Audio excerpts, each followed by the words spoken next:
sinzi umuntu yavuze ngo ntuzurondere icyo upfa n'ab'isi ngo ukibure, nimba ugomba icyo mupfa haguruka uvuga ukuri gusa.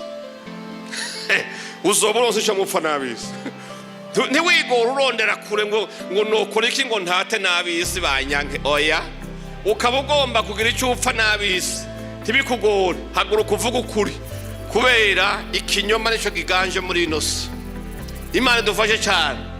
Pawulo rero ngo avuga ubutumwa ngo kugezaho abagiriki bo muri Ikoniyo bumvise ijambo ryiwe ry'Imana ngo barihana. Hanyuma rero abantu ngo bakurira hasi. Murazi ibyabashitse ko kugezaho bahungira Lusitira n'i Derube n'i Likawoniyo, ariko Pawulo na Sila baruhira gushikira mu ibohero, barapfungwa. Bamaze gupfungwa, murabizi, ntibigeze bareka gukorera Imana. No mu ibohero bararirimba, barasenga, ubushobozi bw'Imana bururuka.